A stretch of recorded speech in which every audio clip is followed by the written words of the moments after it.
Hi everyone, I'm Skip from YINGCHI. Glad to see you again this week.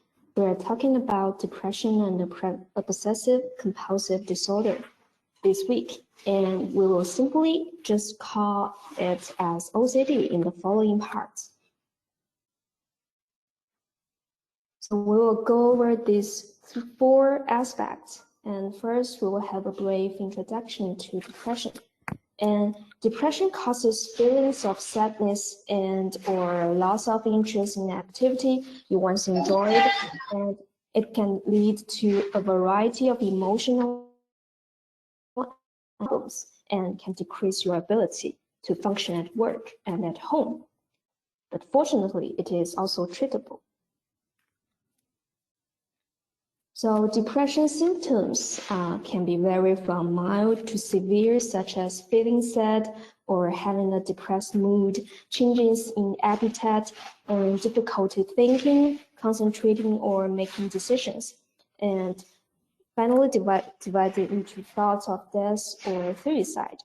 But it doesn't mean that when these symptoms occurs, the person should be diagnosed as depression.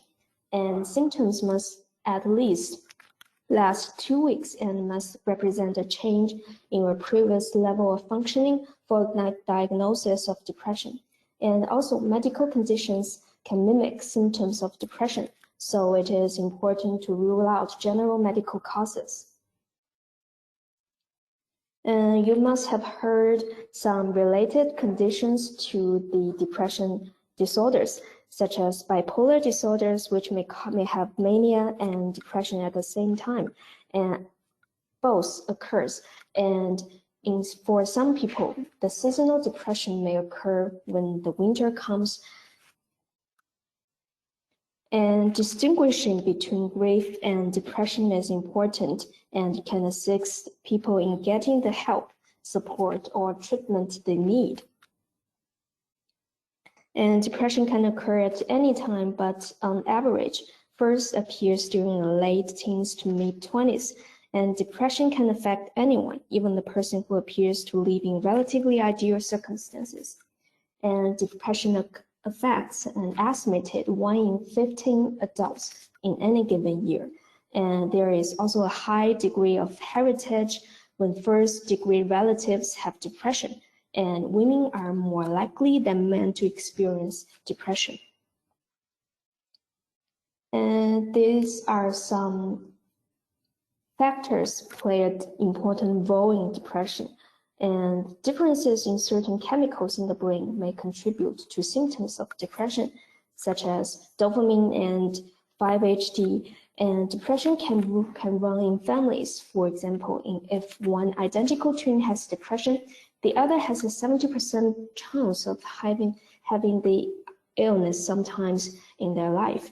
And people with low self-esteem who are easily overwhelmed by stress or who are generally pessimistic appear to be more likely to experience depression. And continuous exposure to violence, neglect, abuse, or poverty may make some people more vulnerable to depression. And as for OCD, it may causes distress or impairs one's general functioning and making people unable to control the thoughts and the activities. And these symptoms often taking up more than an hour a day. And these are some typical obsessions and compulsions. And obsessions are recurrent and persistent thoughts, impulses, or images that cause distressing emotions such as anxiety or disgust. And many people with OCD recognize that the thoughts, impulses, or images are a product of their mind and are excessive or unreasonable. But the distress caused by these intrusive thoughts cannot be resolved by logic or reasoning, and most people with OCD try to ease the distress of the obsessions with compulsions, ignore or suppress the obsessions, or distract themselves with other activities. And compulsions are repetitive behaviors or mental acts that a person feels driven to perform in response to an obsession, and the behaviors typically prevent or reduce a person's distress related to an obsession, Compulsions may be excessive responses that are directly related to an obsession, such as excessive hand washing due to the fear of contamination, or actions that are completely unrelated to the obsession. And in the most severe cases, the constant repetition of rituals may fill the day, making a normal routine impossible.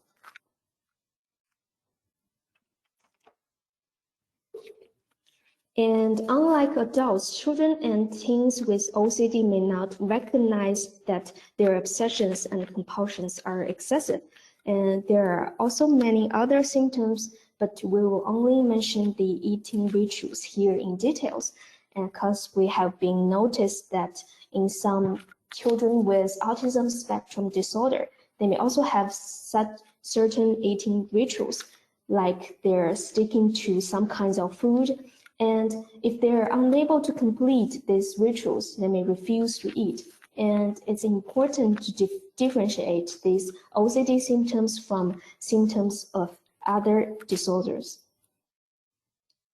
And there is growing evidence that OCD has a biological basis, and it is no longer attributed to family problems or to attributes learned in childhood. Instead, the search for causes now focuses on the interaction between biological factors and environmental influences. And research suggests that OCD involves problems in communication between parts of the brain. These problems may be caused by insufficient levels of certain brain chemicals, such as BDNF and other chemicals, and drugs that increase the brain concentration of these chemicals often help improve OCD symptoms. And OCD affects about more than 2% of people at some point in their life, and the yearly rate about 1.2%. And depression is among the most treatable of mental disorders. Between 80% and 90% of people with depression eventually respond well to treatment. And almost all patients gain some relief from their symptoms. And before a diagnosis of treatment, a health professional should conduct a thorough diagnostic evaluation, including an interview and a physical examination. And in some cases, a blood test might be done to make sure that depression is not due to a medical condition like the thyroid problem or a vitamin deficiency. And this evaluation will identify specific symptoms and explore medical and family histories, as well as cultural and environmental factors, with a goal of arriving at a diagnosis and planning a course of action.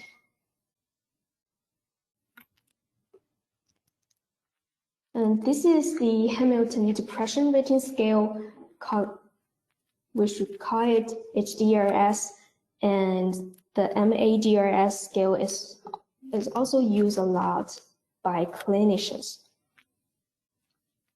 And for the current treatments for depression, and in considering the medication, brain chemistry may contribute to the individual's depression and may factor into their treatment.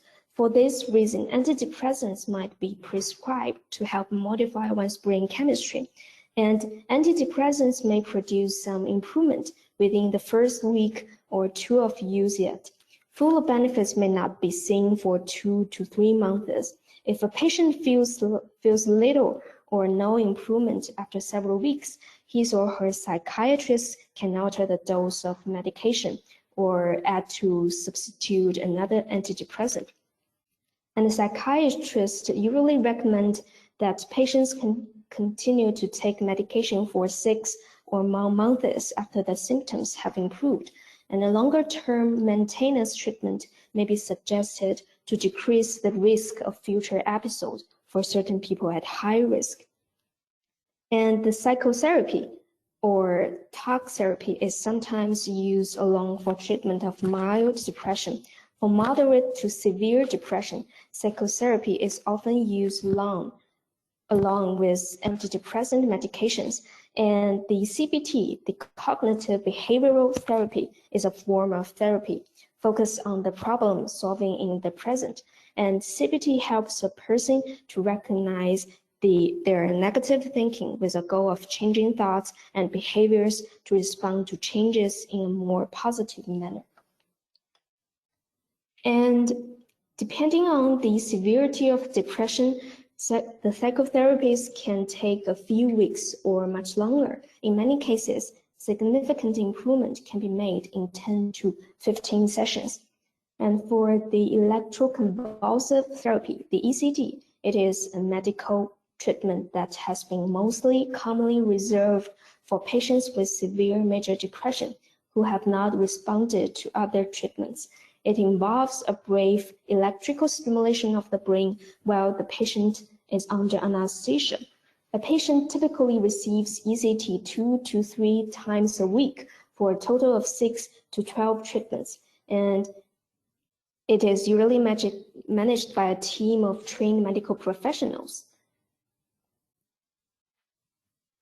And the DSM-5 outlines the following criteria to make a diagnosis of OCD. And the obsessions or compulsions are time-consuming, such as it may take more than 1 hour per day or cause clinically significant distress or impairment in social, occupational, or other important areas of functioning.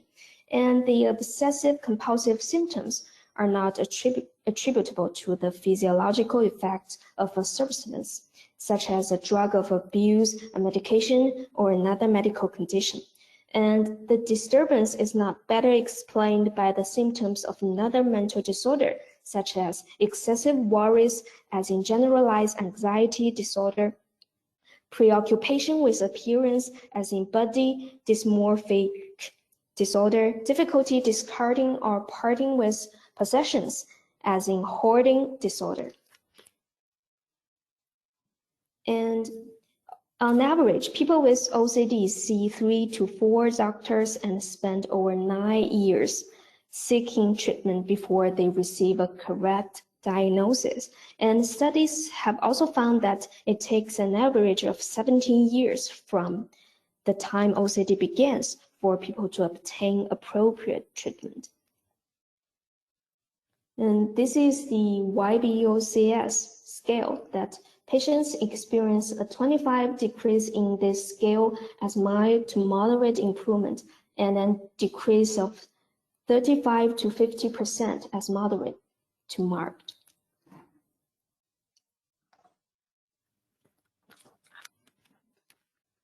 And patients with OCD who receive appropriate treatment commonly experience an increase in improvement quality of life and improved functioning. Treatment may improve an individual's ability to function at school and work, develop and enjoy relationships, and pursue their leisure activities.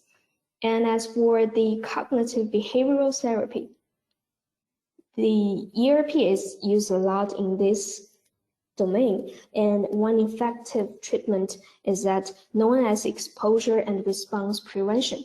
And during these treatment sessions, patients are exposed to feared situations or images that focus on their obsessions, initially leading to increased anxiety. And patients are instructed to avoid performing their usual compulsive behaviors, such as response prevention. By staying in a fear situation without anything terrible happening, patients learn that their fearful thoughts are just thoughts rather than reality. And a class of medications known as selective serotonin reuptake inhibitors, SSRIs, typically used to treat depression, can also be effective in the treatment of OCD. And the dosage used to treat OCD is commonly higher than that of used in depression. And patients who do not respond to one SSRI medication sometimes respond to another.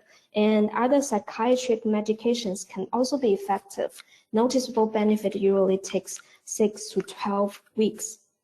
And patients with mild to moderate OCD symptoms are typically treated with either CBT or medication, depending on patient performance and the patient's cognitive abilities and level of insight. The neurosurgical treatment such as deep brain stimulation, which has gained popularity in treating people with severe OCD that is not responding to other treatments. And maintaining a healthy lifestyle can help in coping with OCD. Also use basic relaxation techniques such as meditation, yoga visualization, and massage can help ease the stress and anxiety caused by OCD. So you have already known that TMS uses a time-verifying pulse magnetic field which non-invasively penetrate the skull and form an induced electrical field in the brain, and thus the brain tissue is stimulated. It has several protocols and several patterns, and as for the TPS, especially for the ITBS, it is an optimized protocol of RTMS, and which is approved by FDA in 2018, and it is also has recommended by FDA to use a 3-minute therapy for major depressive disorder. And as for the depression, the left DLPFC related to the positive emotions, and in depressive patients, their left DLPFC is abnormally weakened. And as for the right DLPFC, it is related to negative emotions, and in depressive patients, their RDLPFC has found abnormally enhanced. And also the DLPFC is functionally connected to ACC and PCC, and while depressed patients have abnormal activities in these two areas. Also, TMS can help to improve the cerebral blood flow and the metabolism, and to improve the secretion of neurotransmitters and its transmission, such as dopamine and BDNF. As for the OCD, non-invasive brain stimulation may represent an alternative novel treatment, which can modulate neuronal excitability, activity, plasticity, and function of the OFC, the orbital frontal cortex, is to use our emotional responses to guide our behavior and to control the occurrence of emotions in different social situations. And the supplementary motor area, the SMA, projects directly to the primary motor cortex and dorsal prefrontal cortex and the spinal cord, and connects to the basal ganglia. SMA also has extensive associations with subcortical striatal regions involved in response control, and its activity may be responsible for insufficient behavioral control in OCD patients. And FDA has approved TMS applications for major depressive disorder as early as 2008, and in 2018, OCD is also approved by FDA to use a deep TMS to treat it. And these are the protocols approved by FDA to treat depression. And as you can see, as for the ITBS, the total duration, the total treatment time could be shortened to only 3 minutes. And in a 100 patients study, they have found that 38% of patients responded to the protocol. Thus, FDA approved RTMS used in the treatment of OCD by doubling coil to stimulate the dorsal medial prefrontal cortex with 20 Hz. And as early as 1995, George et al. Has found TMS is used to treat for depression. And in 2007, the American Psychiatric Association has published the Transcranial Magnetic Stimulation in Clinical Psychiatry. And TMS in major depression, it has offers practical guidance for clinicians using TMS, refers their patients to have TMS done, and updates the field for neuroscientists and neurologists. And in 2016, Canadian Network for Mood and Anxiety Treatments, 2016 Clinical Guidelines for the Management of Adults with Major Depressive Disorder has also concluded that rTMS is now a first-line recommendation for patients with MDD who have failed at least one antidepressant. And in 2019, the evidence-based guidelines on the therapeutic use of repetitive transcranial magnetic stimulation highlighted that high evidence of efficacy is present in the areas of depression. And in 2021 October, evidence and expert consensus-based German guidelines for the use of repetitive transcranial magnetic stimulation in depression has also been published.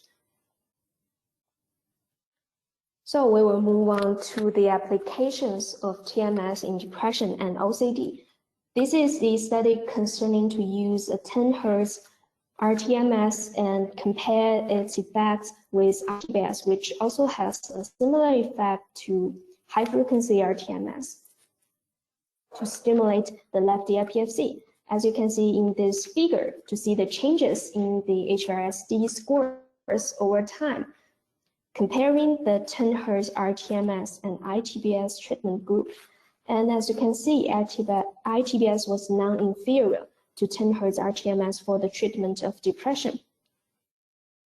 And both treatments had low numbers of dropouts and similar side effects, safety, and tolerability. And by using the ITBS, the number of patients treated per day with current rTMS devices can be increased several times without compromising clinical effectiveness. And this graph shows the high-frequency rTMS of the left DIPFC in major depressive disorder. And many studies have found a significant decrease in HDRS scores in compare the real group to the sham TMS group at the end of 2 weeks or 3 weeks. And as for the low frequency of the right DIPFC, most study has shown the beneficiary antidepressant effect of this procedure compared to placebo, but with lower statistical power than for high-frequency rTMS of the left DIPFC, which is also a level of A recommendation.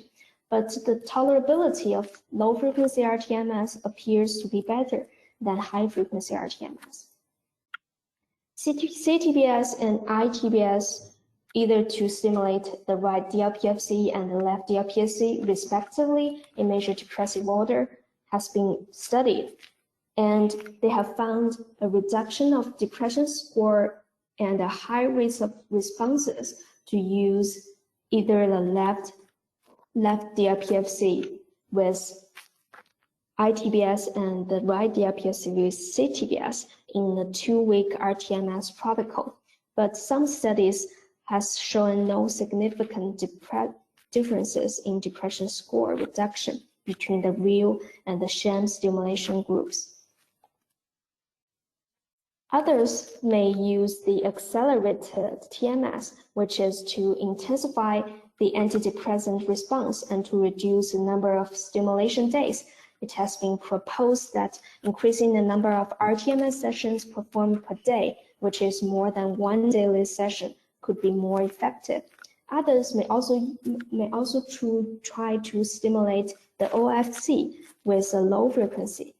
And recent evidence suggested that the right lateral orbital frontal cortex plays a key role in non-reward functions and shows hyperconnectivity in major depressive disorder. And as for the TMS used in OCD treatment in this study, they stimulate the MPFC with a high-frequency rTMS. And as you can see the results, 89% of the active treatment group and 96% of the sham treatment group completed the study, and the DTMS treatment was significantly greater than sham treatment. And at the 1-month follow-up, the response rates were 45% compared to only 70% in the sham group. And we can draw a conclusion that the high-frequency DTMS over the MPFC and ACC significantly improved OCD symptoms, and it can be used as a potential intervention for patients who do not respond adequately to either the pharmacological and physiological interventions. And we can also use a double coil to stimulate the MPFC with a low frequency. And in this study, they have found that all the patients demonstrated improvement in their OCD symptoms after 10 sessions of RTMS, and they have a mean improvement in YBOCS score of 39%. And this improvement persisted 1 month following the last session of RTMS. So we can draw a conclusion that low-frequency deep RTMS can be used as a promising and robust intervention in OCD symptom reduction.